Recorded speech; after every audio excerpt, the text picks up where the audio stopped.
Welcome to Ramos, Maze's End. As far as opening hand goes, yeah, I love it. Unfortunately, we've only got 2 lands that tap for mana, but yeah, this is like exactly what you want as far as utility land creatures. So we're going to go and keep on this one. Hopefully, fingers crossed, we hit that 3rd land and we'll be in a really good position. So let's go lead off with Temple of Malady, get the Scry going. The Scurry, the Fever, the Insanity, the Descent into Madness, the Question. All right, Azorius Guildgate, yeah, that's a land. Let's go and put that on top. And we're going to pass the turn to our opponent. We're playing Ramos, Dragon Engine. Flying, whenever you cast a spell, put a +1 counter on Ramos for each of that spell's colors. Then remove 5 +1 counters from Ramos. Add double Woolberg to your mana pool. Activate this ability only once each turn. And we're playing its Atraxa. Praetors Voice, Flying, Vigilance, Death Touch, and Lifelink. Then at the beginning of your in-step, Proliferate. So we'll see what sort of flavor Atraxa we're playing against. As long as it's not Super Friends, we should be in a pretty good position. Let's go ahead and get down Azorius Guildgate. Let's get into the battlefield tapped, and then we'll go and pass the turn to our opponent. So we did cover both commanders. It is free time. We can talk about whatever we want. That's going to be Maze's End. That's the win condition for the deck. If you've not seen this deck before, our win condition is Maze's End. We have a lot of other stuff in here, stuff like Torment of Hellfire, Villainous Wealth, but for the main part, it's going to be a really nice Maze's End activation, which just always feels really, really nice. All right, so do we want to lead off with Courser? Yeah, let's go and lead off with Courser because that's going to allow us to start making a few extra land drops. I think this is the heaviest land deck that I play. I think we're sitting at 45 lands in this deck, which is if you're ever mana screwed, it feels really bad. Let's go and get down Command Tower. Let's go and go for Courser of Crew Fix. Yeah, I kind of like looking at the top part of our library. Then we can kind of decide what we want to get going.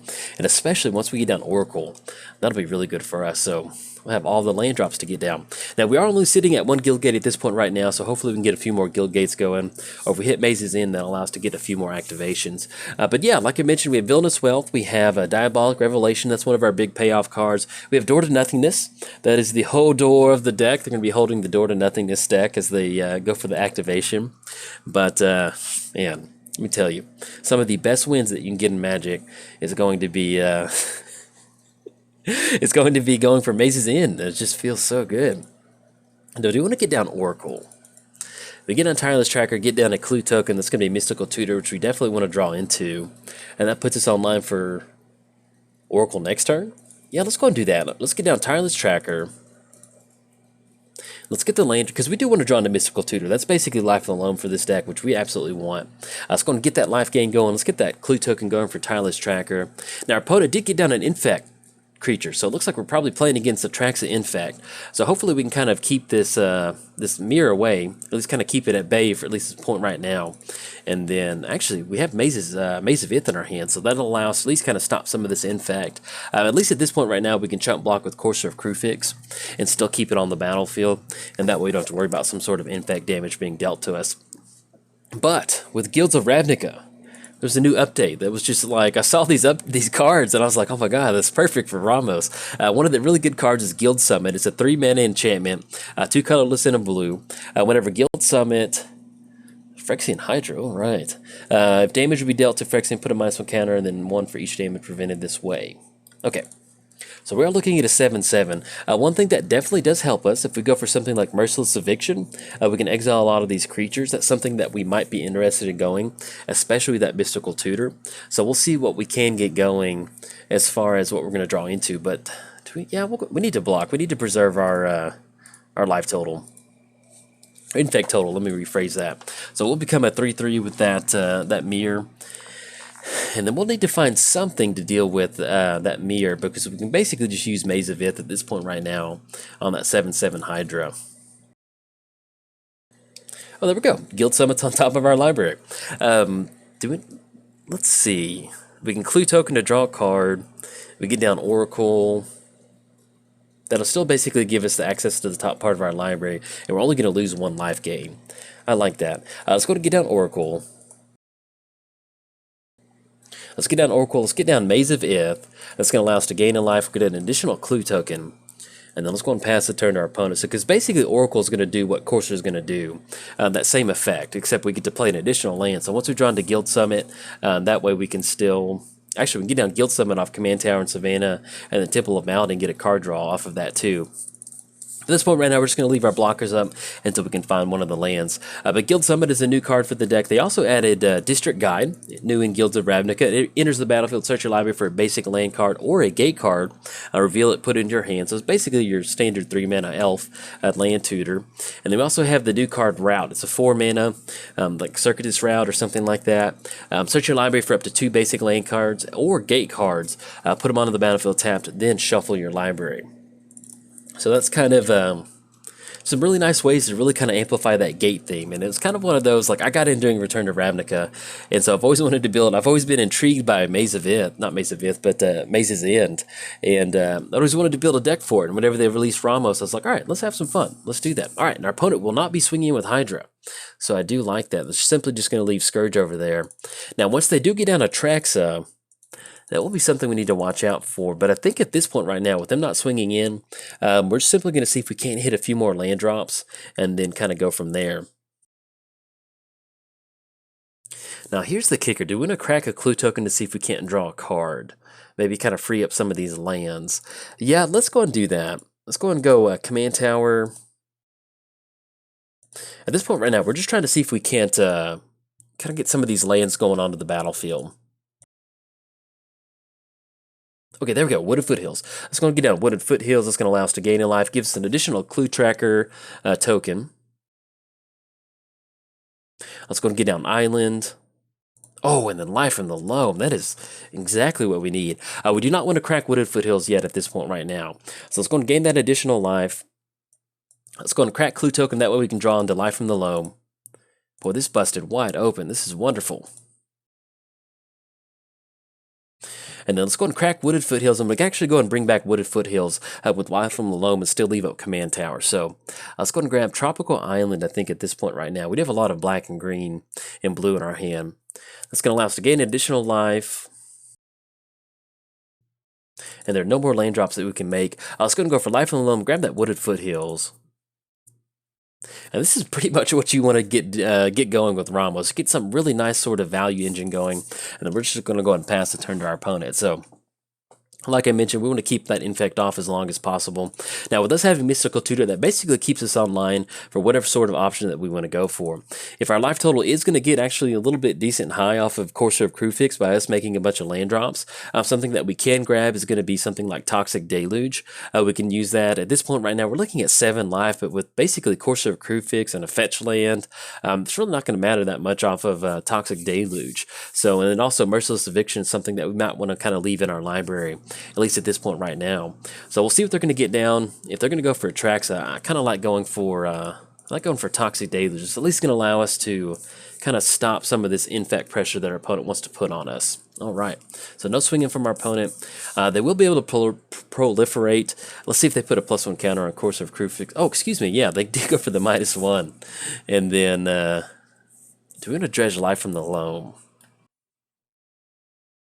Yeah, let's go and dredge Life from the Loam. Okay, so that's going to be Damnation, Vesuva in the graveyard. Let's go ahead and go for Mystical Tutor. Actually, we'll make the land drop off Breeding Pool. Let's go ahead and get down Misty Rainforest. Ooh, and Maze's End is on top. Okay, now what we can do, we can crack the clue token. Yeah, we still should have just enough mana to at least leave that up. Let's go to clue token crack. And we draw into Maze's End. Let's go ahead and go for Mystical Tutor.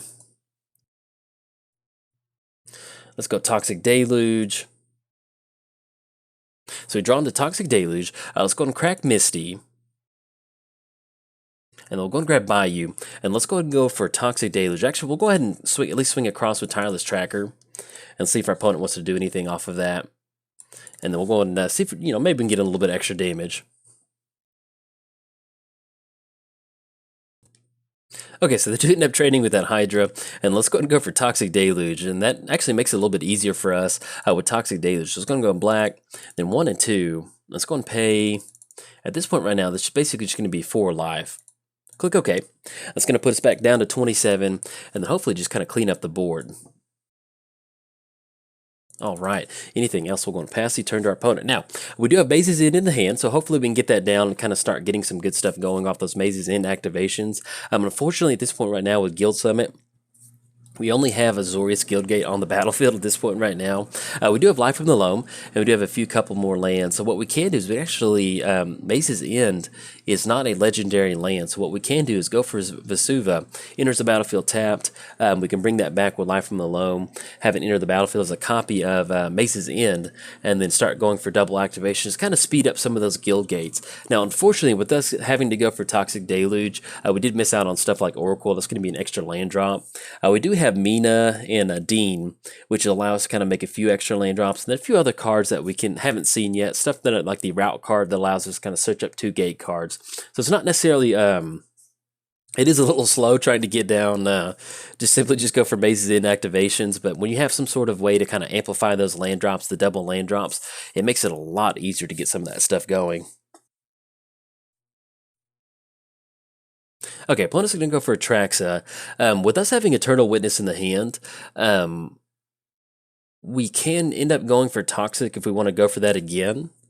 And I think we might end up going for that because I just basically want to keep Atraxa off the battlefield at this point right now. Or let's say that our opponent does have at least 4 cards in the hand. We get enough mana going. We can also go for a Torment of Hellfire, which does not count towards lands. I always remember that now. Yeah, I kind of like going for that. I was going to put it on top. We have another clue token to go for. Yeah, let's do that. Let's get down Eternal Witness. Let's put Toxic Deluge back on top. Let's crack a clue token. And let's go and go for Toxic Ooh, I just now, maybe I just missed something with the Azusa. I didn't realize that was in our hand. So maybe we could have got a few more land drops down. This can be 1, 2, 3. And then we can still get down, because we haven't made the land drop yet. Unfortunately, though, with Maze's End, it's getting near the battlefield tap. So we'll still end up going for Toxic Deluge. And actually, Azusa is exactly what we need. And we're going to pay 4 life again. Okay, let's go ahead and get down Mace's End, enter the battlefield tap, then we're going to pass the turn to our opponent. Now, with Azusa, that's exactly what we need to get going, get some really good extra land drops down, and especially with us having Life from the Loam, we can basically get down Vesuva, enter the battlefield as a copy of Maze's End, and with us basically having that Maze's End copy, we'll have Maze's End untap. We dredge up, use Life from the Loam, bring back Vesuva, play Vesuva as a copy of Maze's End, go for that activation, comes back to our hand. So basically it's going to allow us to kind of really help us kind of speed up some of these Guildgate activations, and at the same time kind of hopefully keep our opponent down on getting down Atraxa. But this is pretty much what the deck wants to do, is get some really nice land. It's basically just kind of like 5 color lands if you want to think about it, and get some really good stuff going. I don't know, this is always one of my, it's kind of hard to record a video for Ramos sometimes. Sometimes you get into these games to where it just, your opponent beats you really quick, or they happen to have graveyard hate or something like that. But if you can get the Maze's End win, oh, it's one of the most satisfying wins. I love it. Feels really good. All right, so we draw into Underground Sea. Yeah, let's go and get down Azusa. Let's go and go for Life from the Loam. We'll get down Wooded Foothills, actually. Let's go and crack Wooded Foothills. Let's go and grab Taiga. Let's go for Life from the Loam, bring back Vesuva, Misty, and then Wooded Foothills. We'll have Vesuva enter the battlefield as a copy of Maze's End.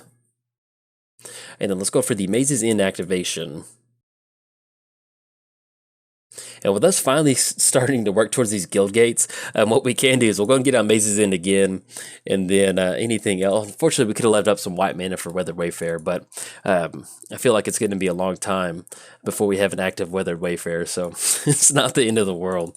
But yeah, so what we can do is we could actually go for a Torment of Hellfire. That's something that we could go for. That's going to be 1, 2, 3, 4, 5, 6, 7, 8, 9, 10. That's going to be 10, 7 once they get rid of the 3 cards in their hand, another 3.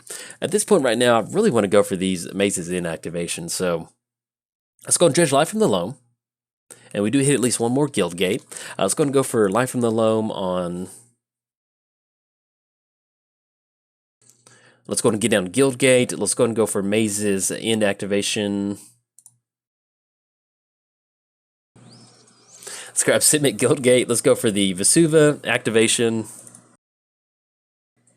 Let's grab Selesnya Guildgate. Let's go and get down Maze's End.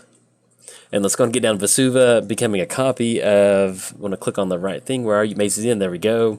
And then that's going to be all the land drops we can make for the turn. Then anything else, now we're going to go and pass the turn to our opponent. So we're getting this clock going. The Guildgate's going to be 1, 2, 3, 4, 5. Now we do have at least 5 Guildgates on the battlefield. One thing that we can do is have Vesuva enter the battlefield as a copy of. It's really hard playing a deck with Azusa and Vesuva in the deck. It does not work with yeah, let's go and get rid of Weather Wayfarer. And we're going to kick it back over there. So what we can do is at least have Vesuva enter the battlefield as a copy of one of the guild gates. That way it kind of cuts down on the number of activations that we do go for. But with Maze's End entering the battlefield tapped, one thing that we do have to keep in mind is that we have to go for that activation to win the game. So we'll at least kind of need to get ourselves into position to where we can kind of get that going. Now, one thing that we can do with Guild Summit, enters the battlefield, tap any number of guild gates, and we can draw a card. So that's going to allow us to kind of catch in some card draw. But at this point right now, with our opponent really not getting anything going, we'll start to go for these Maze's End activations. Let's go and dredge live from the loam. Let's go for Maze's End. Let's get down Grow Guildgate. Let's get down Maze's End. Have Vesuva enter a copy of the battlefield. Enters a copy of Maze's End. And that does allow us. Let's go ahead and go for Temple of Deceit. Or actually, if we want to tap 3 guild gates off of this, I think I like that. Let's get down Guild Summit. That way it'll allow us to kind of really start drawing a few extra cards. Okay, drawn to Exploration. Ooh, let's go and get down Exploration. And that'll allow us to play an additional land, especially with Azusa, too. That'll work out really well. We've got a lot of stuff going on. Let's make sure we're not missing anything. Let's go and get down Bloodstained Mire. And then let's go ahead and get down Underground Sea. And that still puts us on Life from the Loam. Let's go and crack Bloodstained Mire, see if we have one more green source left. I'm not entirely sure if we do or not. We do not. Okay. We're going to grab Watery Grave. And we'll go and shock that one in. That way we can at least go and crack a clue token. And then anything else we'll go and pass the turn to our opponent. So we have District Guide in our hand. And we'll at least have 2 Maze's Ends untapping for next turn. Let's see if we can't win for next turn. So it's going to be 1, 2, 3, 4, 5, 6. Let's say 7, 8, 9. We might be able to get it next turn. Yeah, because it's going to be 1, 2, 3, 4, 5, 6. Yeah, 1, 2, 3, 4, 5, 6. Sorry, these lands aren't organized by gates, and so it's kind of hard to make sure you're not missing something. 1, 2, 3, 4, 5, 6. That's going to be 7, 8. Have a copy is 1, 9. That, yeah, I think we might be able to get it for next turn. Let's see what they're tapping out for, but I think that might be it. Opponent's going to go for Avenger's Zendikar, and that'll work out perfectly because there's going to be a lot of plant tokens on the battlefield from our opponent. So we got a bunch of 2/3s.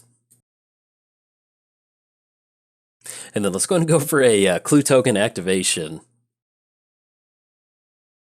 And we draw into Enlightened Tutor. Drawn to Burgeoning. Okay, so let's see. I think we can do that. So let's go and go for Vesuva activation. Let's get down Golgari Guildgate. Ooh, and I think Rout's definitely going to get it. I think Rout's going to finish it off. That was a beautiful draw. Let's go and go for Rout.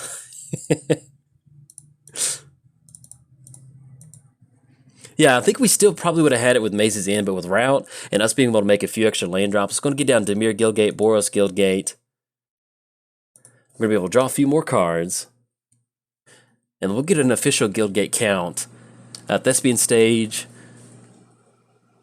And then Temple of, yeah, so we've got more than enough. So it's going to be 1, 2, 3, 4, 5, 6, 7, 8, 9, 10. All right, so let's go ahead and do this. Let's have Vesuva enter the battlefield as a copy of Maze's End. That way, if our opponent has some sort of, I don't know, some way to destroy it, we still have a copy of it. Let's go for Maze's End.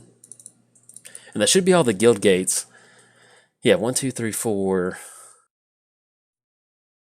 All right, there we go. So it's not really, we don't get the official solitaire thing with all the cards getting on the battlefield, but we're going to win the game because of Maze's End activation, and we still have a Guild Summit trigger on the stack to draw a card. So you can definitely see how the new cards from the new set really help you kind of push out that Maze's End win. We had a route come down to get those 2 gates going. I think we might have been able to get down Maze's End activation without it, but talk about a really good top deck. That was a really nice card to draw to definitely seal the deal. So good game to our opponent. We were able to at least kind of stop the Atraxa infect from them swinging in.